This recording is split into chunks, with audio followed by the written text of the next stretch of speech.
nécessiter un pouvoir absurde. Vous savez, et là attention, je ne dis pas qu'on vous fait faire des choses absurdes. Par exemple, on ne vous dira jamais qu'un virus tue à 1,50 m et que donc il ne faut pas vous asseoir pour le café. J'espère que ça ne vous est jamais arrivé. Donc, mais vous voyez, quand la France existait politiquement, on pouvait se disputer, mais les choses avaient un sens. Aujourd'hui, les choses perdent progressivement. Et c'est pour ça que ce mot horrible de vivre ensemble, par exemple, s'applique, alors qu'en fait, ce n'est pas le vivre ensemble qui s'efface, c'est la France qui s'efface. Mais tout devient absurde. Je vais vous donner 2 exemples, pour que vous compreniez bien. Nous avons, par exemple, créé cette chose européenne magnifique qu'on appelle les sanctions boomerang. C'est-à-dire de sanctionner quelqu'un jusqu'à ce que vous ayez le plus mal possible. Et plus vous avez mal, plus il est sanctionné. Par exemple, nous avons eu ce matin, les chiffres russes, ils sont à 3% de chômage. Et pourtant, ils ont croisé la route de Bruno, dit le dilatateur, que vous connaissez tous.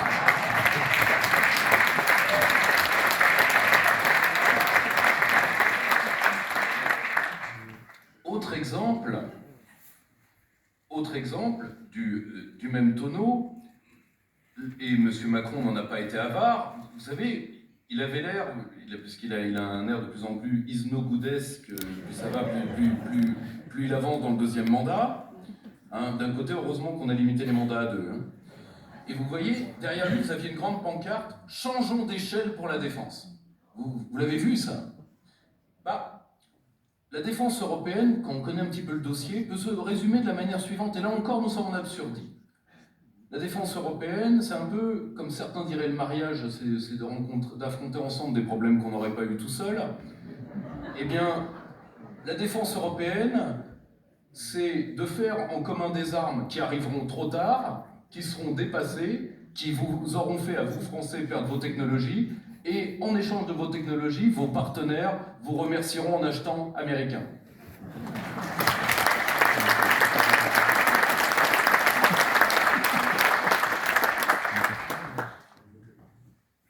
Alors, vous me direz, il n'y a pas que cet absurde-là, parce que taper sur l'absurdité d'Emmanuel Macron, si vous voulez, l'intime politesse de chacun fait que nous n'aimons pas tirer sur une ambulance. Mais alors, mitrailler un corbillard, c'est une faute de goût. Mais vous avez une autre perte de sens. Par exemple, ceux qui vous disent tous les 5 ans, vous allez voir ce que vous allez voir. Depuis 1965, date de la création du slogan « L'autre Europe ». Vous savez, derrière le trou, au fond du puits, par une nuit sans lune, vous aurez l'autre Europe. C'est François Mitterrand qui l'a créé à la base, contre le général de Gaulle. Vous voyez, la salade n'est pas tout à fait fraîche. Eh bien, tous les 5 ans, vous avez quelqu'un qui vous dit « Ne vous inquiétez pas, grâce, par exemple, à Madame Mélanie, nous allons, grâce au levier d'Archimède des 20% du Parlement européen, vous allez voir ce que vous allez voir si vous nous donnez le ticket d'entrée. » Comme la soupe est bonne, vous voyez tout de suite de la personne qui vous le promet ou de vous, qui a besoin du ticket. Comme disait Charles Pasqua, les promesses engagent avant tout ceux qui les croient. Eh bien, ça est la grande, là, je le voyais encore, c'était ce matin, nous allons faire un référendum anti-Macron par les élections européennes. Je vous le dis, le 9 juin au soir, si Emmanuel Macron est battu, eh bien, il reste. C'est simple. Il reste pour une raison qui est toute bête et que je pense qu'il a fait sienne, c'est qu'il n'y a pas de démocratie contre les traités. Comme disait un grand représentant spiritueux qui a été un homme remarquable, qui était le président Juncker. Donc, au-delà de tout ce que nous pouvons ressentir pour notre pays qui est menacé quand même d'extinction, je ne peux pas, ma fille est née à 9 ans, je ne peux pas la regarder dans les yeux en lui promettant qu'elle se mariera dans une France qui existera encore. C'est compliqué quand on est parent de se dire ça. Mais au-delà de tout ce que nous ressentons, au-delà de l'aspect tripal, et heureusement que nous aimons encore notre pays avec les tripes, ça veut dire que nous sommes encore des êtres, des hommes vivants, je vous appelle avant tout à la raison. On ne réforme pas un asile d'aliénés. On ne réforme pas la maison qui rend fou, pour ceux qui aiment Goscinny. C'était dans Astérix et tout ce travail. On ne réforme pas une institution où quand Barack Obama s'en va, il donne les clés de la liberté à Angela Merkel, si vous voulez. Après le XXe siècle, donner des clés et de la liberté à l'Allemagne, c'est une faute de goût, sincèrement. Or, je vous appelle à voter pour la seule liste raisonnable, parce que nous pouvons encore éviter que tout ceci passe de la farce au drame. Mais nous n'avons plus beaucoup de temps. Donc, je vous lance un appel à être des gens raisonnables et à nous aider à raisonner ces gens qui deviennent dangereux. Merci.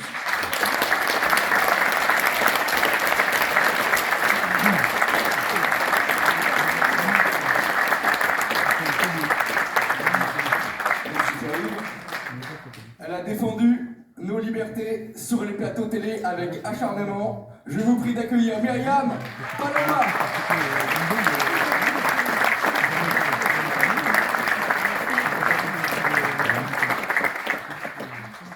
J'ai préparé un discours, mais en fait, je ne vais pas lire. Je vais pas m'en occuper parce qu'on a eu des interventions brillantes, franchement, et tout le monde a rigolé, c'était super. J'ai adoré. Alors moi, je voudrais revenir un peu sur la vidéo d'Emmanuel Macron, qui est partout sur toutes les chaînes, sur tous les réseaux sociaux. Alors je trouve ça quand même assez dramatique, parce que moi je savais pas qu'il était candidat aux élections européennes. C'est pas compté dans le temps de parole, et pourtant l'ARCOM ne dit rien, et pourtant il est là, il aide bien sa colistière Madame Ayer. Bon, je comprends, en même temps elle est un peu nulle, donc je comprends qu'elle ait besoin du président pour nous vanter l'Europe. Moi personnellement, je suis ravie que vous m'accueilliez chez les Patriotes. C'est énervant en fait, je suis comme ça, je vais le prendre. Je suis ravie que vous m'accueilliez aussi bien chez les Patriotes, et ravie qu'on ait cette alliance avec VIA. Quand je vois le slogan « La force de la liberté », je m'y retrouve évidemment, totalement. Depuis plusieurs années, depuis 3 ans, je me bats pour la liberté à tous les niveaux. Et aujourd'hui, parce que là, tous mes confrères ont dit plein de choses sur l'Europe, voilà, je pense qu'on est tous d'accord. L'Europe, pour moi, c'est quoi? On nous avait promis la paix et l'abondance. Finalement, on a la guerre et la fin de l'abondance. On a le saccage de notre système social. On a la guerre pour un oui, pour un non, pour aller sauver l'un des gouvernements les plus corrompus d'Europe. On dépense des milliards. La France, aujourd'hui, c'est 3 000 milliards de dettes. Derrière l'Italie, la Grèce, franchement, ça nous a fait du bien, l'Europe, on se sent bien. Moi, j'aimerais vraiment mettre l'accent sur quelque chose qui, en ce moment, me tape un peu sur les nerfs. Alors, c'est vrai que j'ai un petit côté pitbull, pour ceux qui ne me connaissent pas. Mais j'aimerais quand même dire quelque chose. Je sais qu'il y a des journalistes dans la salle, et j'aimerais leur dire qu'il serait peut-être temps qu'ils se réveillent. Parce qu'aujourd'hui...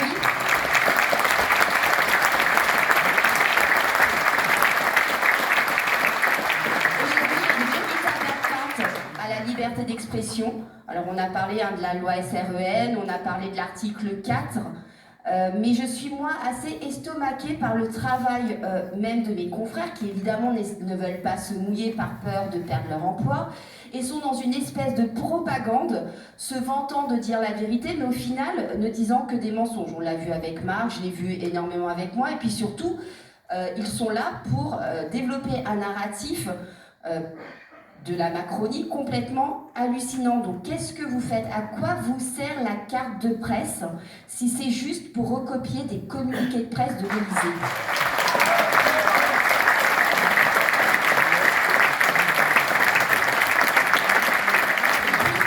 Je vais finir, parce qu'on m'a dit de faire court, avec un appel à l'ARCOM.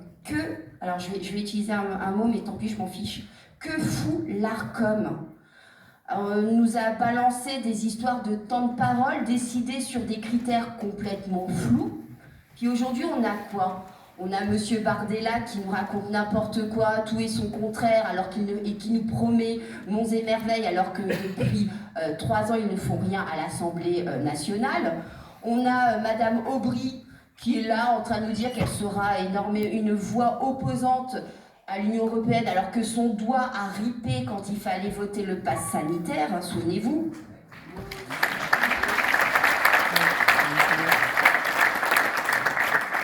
On a Reconquête, alors bon, entre leur petite histoire interne, là où faut pas que l'un fasse de l'ombre à l'autre, qui essaye un peu de s'immiscer dans cette européenne, mais bon, on y croit moyennement. Eh bien, nous avons la liste des souverainistes. Vous avez des gens comme nous qui vont se battre pour faire bouger ce Parlement et pour le faire éclater. Parce que notre but, c'est de le faire éclater. Ce Parlement, il y a la corruption, de l'artisanat. Merci à vous tous pour votre soutien, parce que sans vous, on n'est rien. Mais vous pouvez compter sur nous pour les démonter. Voilà.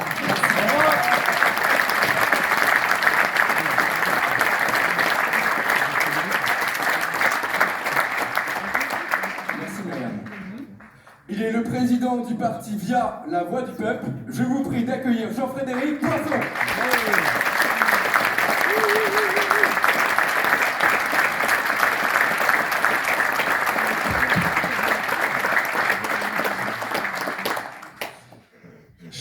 Chers amis, merci de votre accueil. Monsieur le Président, cher Florian, cher Myriam, cher Marc, Pierre-Yves, chers amis colistiers. Salut, vous me le permettrez, Madame Catherine Gibert, qui vient de la Normandie toute proche, qui est notre secrétaire générale nationale.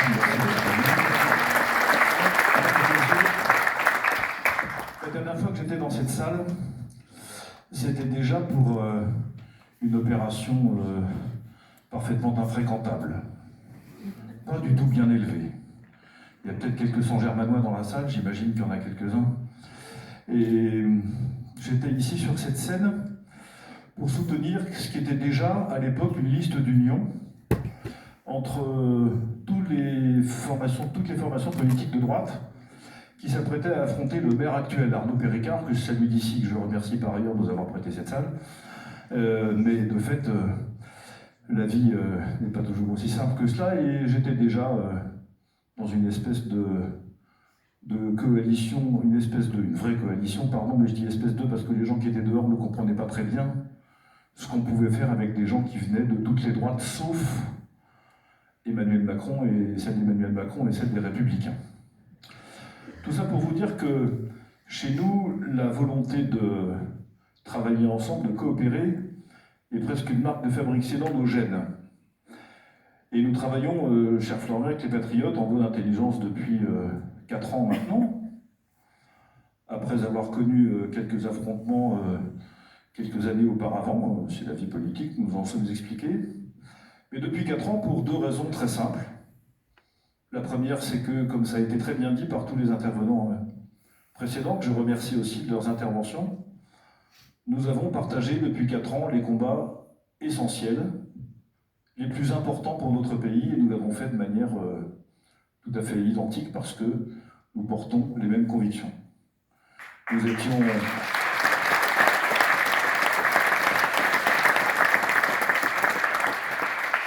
ensemble au moment de la crise sanitaire. Nous avons d'ailleurs été les 2 seuls, Florian Philippot et moi, appelés à la désobéissance civile après l'instauration du pass sanitaire. Ça nous a valu quelques déboires là aussi. Mais,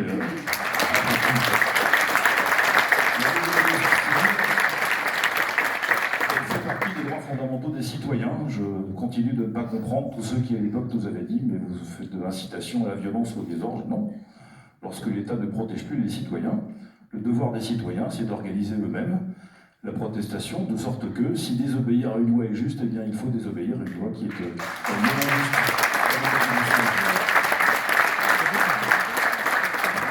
La deuxième chose sur laquelle nous nous sommes retrouvés facilement, c'est la question de la paix. Parce que je suis horrifié comme vous, et beaucoup de Français d'ailleurs, parce que je remarque qu'un nombre de nos concitoyens de plus en plus important s'inquiètent beaucoup de tout ce qui se passe, d'abord en Russie, en Ukraine, puis évidemment au Proche-Orient. Mais Vous le savez, mes chers amis, il n'y a pas des conflits armés qu'en Russie, en Ukraine et au Proche-Orient. Il y en a malheureusement dans beaucoup d'autres endroits de la planète, et il y en a un qui couve depuis très longtemps, et que les croyants fassent brûler les cierges pour que ça n'arrive pas, et les autres méditez comme vous voulez, mais faites quelque chose pour qu'il ne se passe rien à Taïwan, parce que là, je vous garantis que ça prendra d'autres proportions, y compris des répercussions importantes pour nous. Nous sommes des défenseurs de la paix pour deux raisons. La première, c'est une question d'humanité. À partir du moment où nous ne sommes pas en situation de légitime défense, il n'y a aucune raison de faire la guerre à qui que ce soit.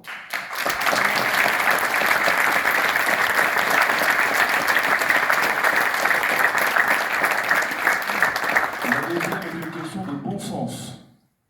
On fait la guerre quand on a les moyens de la faire. Et là, nous ne les avons pas. Et comme dit un de mes auteurs préférés, Michel Audiard, quand les gars de 130 kg parlent, les gars de 60 kg écoutent. Ne nous trompons pas, dans l'affaire de la Russie et de l'Ukraine, celui qui pèse 130 kg n'est pas celui que disent les médias nationaux.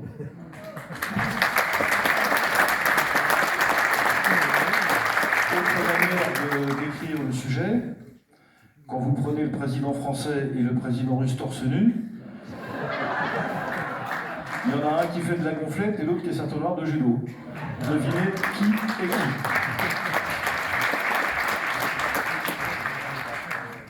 Je ne crois pas dans les bienfaits de la guerre pour les deux raisons que je viens de vous dire. Mais je pense que nous avons, en plus de la défense de la paix, sur cette question des guerres comme sur la question de la crise sanitaire, un hommage à rendre à la vérité. Parce que je fais partie, comme probablement, j'imagine, beaucoup d'entre vous ici, de ceux qui n'achètent pas, comme on dit, le narratif de l'OTAN et le narratif du Quai d'Orsay ou des gouvernements occidentaux. Je vais vous en donner un seul exemple, qui porte sur une opération de manipulation assez classique en termes d'information institutionnelle. Je suis persuadé que personne dans cette salle ne croit que le conflit entre la Russie et l'Ukraine a démarré le 22 février 2022.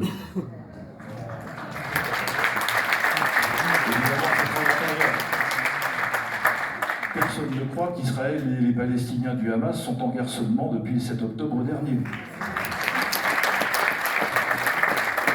Et pourtant, vous voyez bien que dans les discours officiels, les commentaires qui sont faits à la télévision nous parlent sans cesse. Uniquement de ces deux dates. Pourquoi? Parce qu'elles arrangent, elles permettent de désigner l'agresseur en réalité. En oubliant le passé, en oubliant tout ce qui a conduit à ces deux événements. Je ne prends pas position ici sur le point de savoir qui est coupable de quoi. Il est clair que la Russie n'avait pas le droit d'envahir l'Ukraine. Il est clair que le Hamas est un mouvement terroriste et que ces barbares doivent être punis. Ça fait pas l'ombre d'un doute pour personne. Et ça n'est pas ça la question.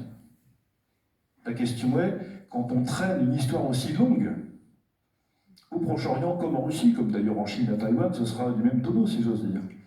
La question n'est pas de savoir de quel côté on se range quand on est la France. La question est de savoir comment utiliser l'histoire de France, la tradition française, la diplomatie française, l'État français pour faire en sorte que deux parties qui ne se parlent plus se parlent.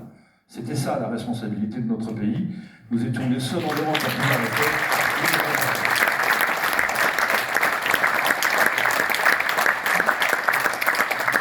Concrètement, la paix est un impératif éthique, c'est un impératif de bon sens, et troisièmement, c'est le respect le plus profond de notre tradition historique et diplomatique. C'est à tout cela que nous renonçons, lorsqu'en réalité nous prenons bêtement le parti comme d'habitude, de nous aligner tel un chihuahua en promenade derrière sa laisse, de nous aligner derrière notre promeneur américain. Ça nous a coûté très cher au Proche-Orient, c'est une région que je connais bien et sur laquelle j'ai pas mal travaillé.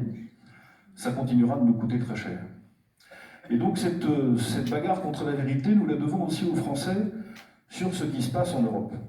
Et il est vrai que l'alliance que nous formons, cette coalition qu'avec tous nos amis ici présents, avec vous en fait, nous formons, n'était pas si simple sur les questions européennes pour une seule raison. Nous n'avons jamais été, chez VIA, des partisans du Frexit comme la première option, voire comme la seule option. Ça n'était pas initialement notre perception des choses. Et j'ai longtemps cru, jusqu'à un passé encore récent, qu'on pourrait effectivement commencer par essayer de modifier les institutions européennes de l'intérieur, les faire bouger, les faire changer de politique, et une fois qu'on aurait échoué, alors enclencher un processus de sortie pure et simple de l'Union européenne. J'ai écrit ça d'ailleurs il y a déjà presque 4 ans dans un livre que vous trouverez ici à la sortie si vous faites l'honneur de me lire. Donc nous n'avons pas d'objection de principe sur le Frexit, mais c'était simplement pas notre option politique prioritaire. Et puis, force est de constater, comme on dit sur les plateaux des chaînes d'information, que depuis 6 mois, 8 mois, la situation s'est considérablement dégradée. Beaucoup de ce que nous craignons, beaucoup des dispositifs que nous combattons se sont accélérés, se sont densifiés, se sont renforcés. Et on peut très bien imaginer que si nous ne combattons pas ces évolutions, un jour assez prochain, nous connaissions ce petit épisode de la vie quotidienne où nous nous arrêterons à la station-service sur la route du week-end, nous rentrons du travail le soir pour faire le plein. On sera au mois d'octobre, vers la fin de la journée, en sortant du travail. Et puis, avant de faire le plein, nous serons repérés en descendant de notre voiture par un système de reconnaissance faciale, puisqu'il y en aura un partout. Ce système de reconnaissance faciale sera connecté à notre numéro d'identité numérique européen, actif depuis l'année dernière, le mois de mai.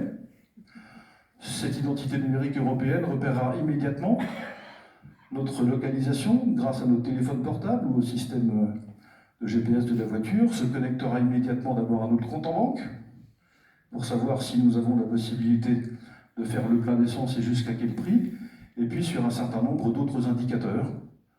Scannera en un quart de seconde vos réseaux sociaux pour savoir si vous n'avez pas dit du mal du pouvoir en place ou si vous n'avez pas adopté des doctrines qui ne sont pas en cours, si vous n'avez pas dit trop de mal du wokisme, des éoliennes, de la vente des barrages hydrauliques français, enfin 2-3 choses de ce genre. Regardera immédiatement si vous n'avez pas trop mangé de viande rouge, pas trop pris l'avion, pas trop acheté de charbon de bois pour faire du barbecue dans votre jardin. Et puis, cette reconnaissance faciale vous dira, ben voilà, vous voulez faire le plein dans votre voiture, il y a 50 litres, et bien vous n'avez droit qu'à 37 litres parce que vous n'avez pas été un citoyen parfait. Et par ailleurs, quand vous irez chez le boucher, on vous expliquera que non, la côte de bœuf pour ce week-end, ben, vous en avez déjà mangé 4 depuis le début de l'année. C'était votre quota, vous n'aurez pas droit à davantage. Ou alors on fera comme en Chine, puisque vous fréquentez certainement très assidûment comme moi la chaîne Kentucky Fried Chicken, vous savez, chez KFC, où on vend j'allais dire du poulet, je ne suis pas sûr que ce soit du poulet, mais dans une espèce de truc, enfin voilà, avec d'autres choses à côté, des trucs qui coulent au bout, enfin bref, vous voyez ce que je veux dire. Et là en Chine, ils ont ouvert maintenant la reconnaissance faciale à l'entrée du magasin, donc ils savent tout de suite si vous pouvez entrer ou pas, en fonction de qui vous êtes, parce que on accorde des droits et des points de citoyenneté qui donnent la possibilité d'accéder à des loisirs si vous avez été sage et si vous n'avez pas été sage, vous n'y accédez pas. Alors, chers amis, dans ce monde-là, je suis désolé de vous dire que je ne veux pas vivre, à aucun prix.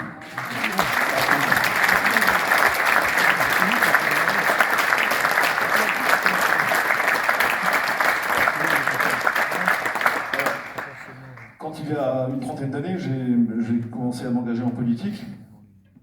Je ne pensais pas que 30 ans plus tard, je devrais consacrer une partie non négligeable de mon temps et de mon engagement à défendre des choses qui me paraissaient, quand j'étais plus jeune, acquises une fois pour toutes. Que jamais personne, même pas la guerre, ne viendrait remettre en cause. Puisque quand j'avais l'âge des plus jeunes d'entre vous dans cette salle, ma conviction c'était que la France n'aurait plus la guerre sur son sol, qu'on pourrait se donner les moyens de la conduire et de se défendre s'il le fallait. D'ailleurs, notre armée était faite pour ça. Donc voilà, nous allions vivre, alors non sans difficulté, non sans tourment, non, oui bien sûr, mais au moins, sur le plan des libertés, ce monde-là était une fiction, une dystopie, comme on dit maintenant sur les plateaux des chaînes d'information spécialisées. De la science-fiction politique. Ah, dans ce monde-là, vous ne serez pas privé de manger, mais vous ne mangerez pas ce que vous voulez. Vous ne serez pas interdit de circuler, mais vous n'irez pas où vous voulez. Vous ne serez pas interdit de parler, mais vous ne pourrez pas dire ce que vous voulez. Vous aurez des amis, mais vous ne verrez pas qui vous voulez. Vous pouvez penser quelque chose, mais pas exactement ce que vous voulez. C'est ça le monde qui se profile. Et c'est ça le monde que l'Union européenne nous prépare. Et la conviction que j'ai acquise, que nous avons acquise avec un certain nombre de nos amis de VIA depuis quelques mois maintenant, c'est que, en définitive, cette Union européenne-là, son problème n'est pas l'ensemble des politiques publiques qu'elle conduit. On pourrait éventuellement en changer si ce n'était qu'un problème de politique publique. Non, elle est faite, elle est construite, elle est conçue pour mener ce projet politique, qui est en fait le projet néolibéral.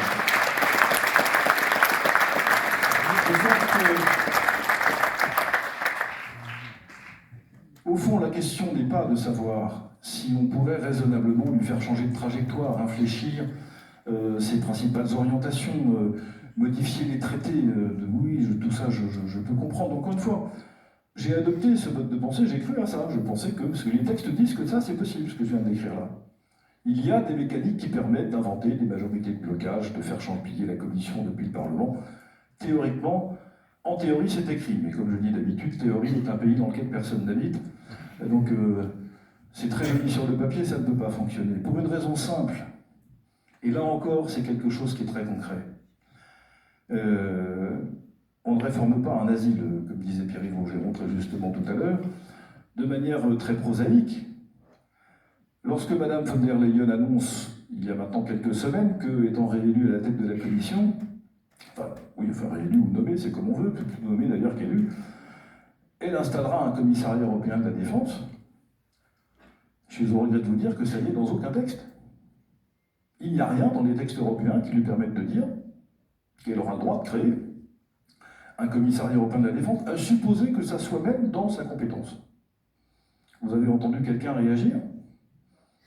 Est-ce qu'un chef d'État, un seul chef d'État européen, à votre connaissance, a protesté en disant « mais pas question ». Bien, vous voyez, quand on en est à ce point, c'est-à-dire d'une institution qui ne respecte même plus ses propres règles,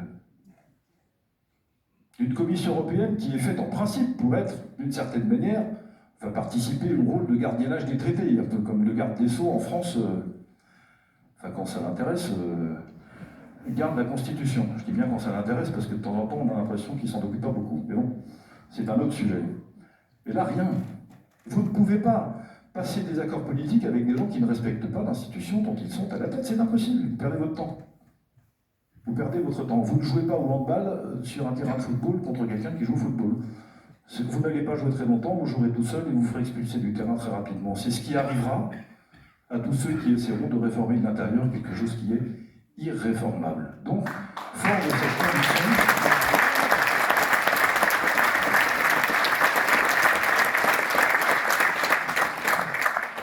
de cette conviction, nous avons finalement accepté cette idée, reconnu cette idée de bon sens qu'au minimum, il faudrait demander aux Français leur avis sur cette question de la présence de la France dans l'Union européenne. Il faut un référendum sur la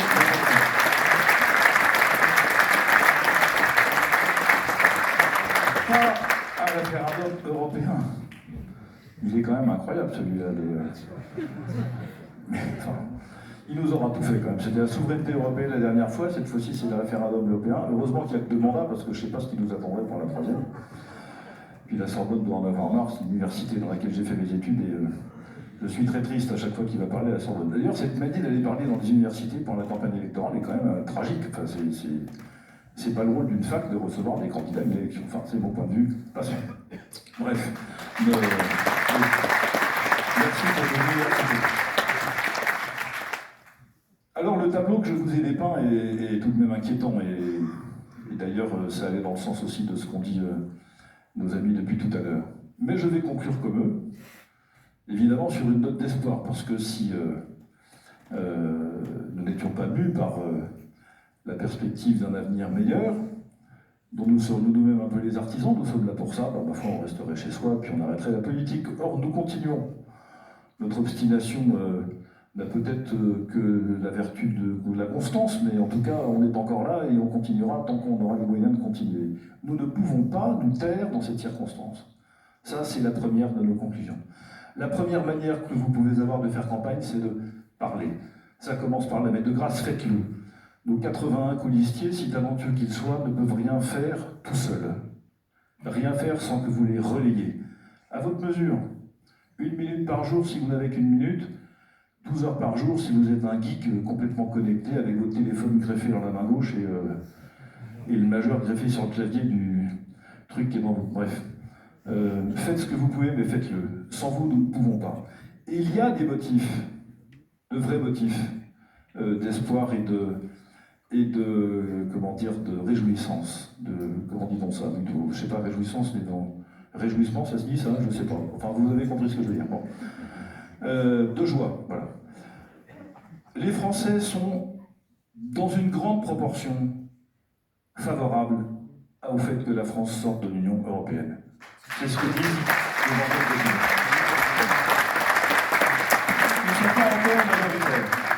Nous ne sommes pas encore majoritaires, mais pour un sujet dont personne ne parle, qui est encore un tabou de la vie politique il y a quelques semaines, enfin, dès que vous prononciez ce mot, vous étiez, enfin, Florian le sait depuis plus longtemps que moi, mis à l'écart de tout. Enfin, c'est entre, je sais pas moi, le péché contre l'esprit et le crime contre l'humanité, d'être pour la sortie de l'Union européenne, peut-être à peu près quelque chose comme ça. Bon. C'est beaucoup pour un thème dont personne ne parle. Deuxièmement, je ne sais pas si vous avez vu cette enquête qui est sortie, qui a été publiée par Boulevard Voltaire ces jours-ci, je crois hier ou avant-hier. Les Français sont de tous les Européens les plus critiques à l'égard de l'Europe. Ceux qui s'apprêtent à aller voter dans les proportions les plus faibles. Ceux qui ont le plus envie d'en sortir, c'est nous. Et ceux qui considèrent que les politiques vont complètement de travers, mais enfin, ce n'est pas vrai malheureusement pour l'Union européenne.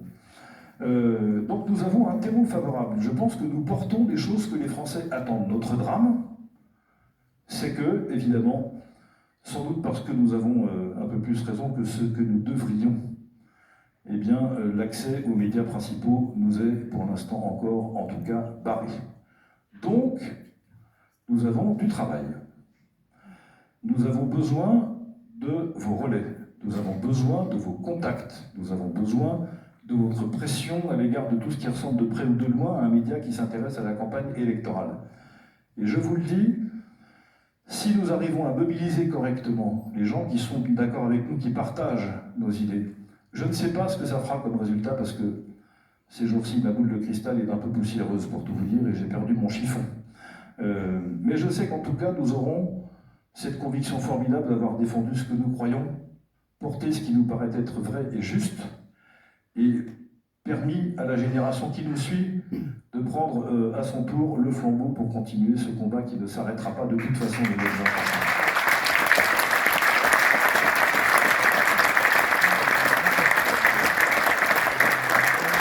Alors, vous dire, le 9 juin, vous y avez bien sûr voté.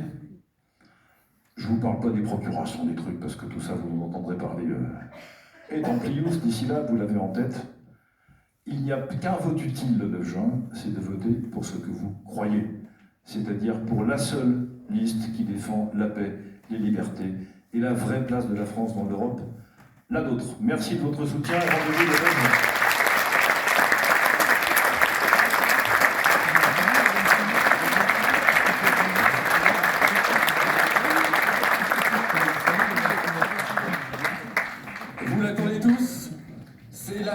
De cette liste d'union souverainiste, il est l'organisateur de nombreuses manifestations.